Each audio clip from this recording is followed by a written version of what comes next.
bahay! So for today's video ay magluluto ako for the first time ng rellenong bangus. So itong laki ng ating bangus, talagang binili ko ito, hindi ko siya pinaputol kasi sabi ko, plan ko talaga na gawin siyang special na recipe for today. So kaya lang pinatanggal ko sa kanila yung hasang, yung ano ba tawag niyan? Basta hasang tawag sa amin, bahala na kayo kung ano tawag niyo sa inyo. Fast forward tayo mga kalutong bahay, ayan nilinisan ko ang aking bangus sa labas dahil habang ako yung nagtatanggal ng mga kaliskis, tumitilamsi, kaya mas maganda pag sa labas, hindi mo na kailangan linisan dahil doon sa damo na punta. So ayan, tinanggalan ko siya ng laman loob, kailangan kasi natin yung laman loob, kailangan ma-empty talaga siya. Alam niyo ba, kaya sabi ko fast forward dahil kung videohan ko talaga pa isa-isa, nakaabutin talaga ako dito ng 5 oras sa kakatanggal ng laman loob. Naku, medyo may kahirapan, kaya pala yung mga may kaya lang sa buhay nagluluto nito kasi meron silang mga katulong na nagluluto para sa kanila. Kaya ito, hindi naman tayo kayamanan, kaya talagang sacrifice para makakain ng sariling luto na rellenong bangus.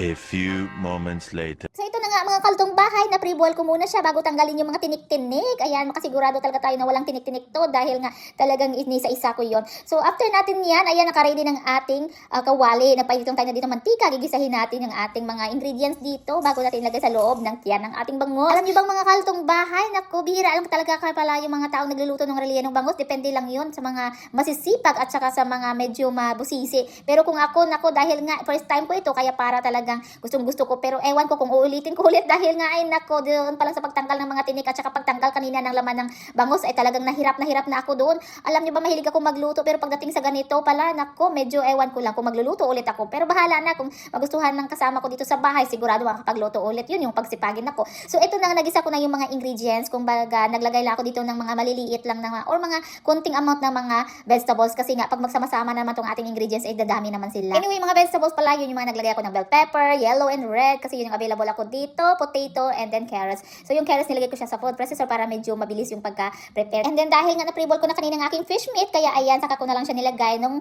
malapit na maluto ang aking mga vegetables. So ayan, and afterwards maglalagay tayo dito ng seasoning. So yung seasoning na ilalagay ko dito is yung oyster sauce. Pero kung wala kayo, optional, pwede kayo gumamit ng soy sauce. Nasa sa inyo na rin yun kung ano mga gusto yung seasoning na ilalagay. Nakadepende sa inyong panlasa. So ayan, naglagay na rin ako dito ng other vegetables. Ewan ko, ay hindi pala.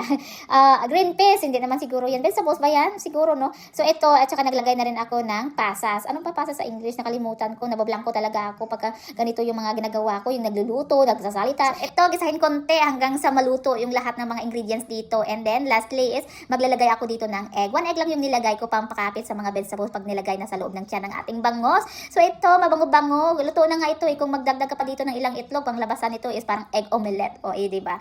So, ayan. And balik tayo dito sa aking binabad na bangus. Malasa-lasa ito dahil ilang oras to bago ko siya ilagyan ng filling kasi nga matagal ako doon kanina sa pag-prepare ng aking filling, kaya ayan, nababad siya ng maigi. Alright, so it's time to fill our empty bangus. Ayan, kailangan punong-puno talaga para naman maganda mamaya pagka hiniwa siya, busog na busog. At saka yung filling na nagawa ko, mayroon naman karamihan, may sobrang konti, kaya why not, masayang naman, kaya kailangan natin talagang busugin tong bangus na to. So ayan, napuno ko na siya, and then maglalagay ako dito, or naglalagay na nga ako dito ng flour. So ayan na, ready ng aking mantika dahil nga pagka matapos ko itong lagay ay diretso na natin doon sa mainit-init na kawali. Ang haba nito, kaya talagang sabi ko paano ko ba tulutuin. So ayan naman, nahanapan naman ng paraan. So half in half yung gawa ko dito, kalahati muna, and then yung kalahati naman yung left.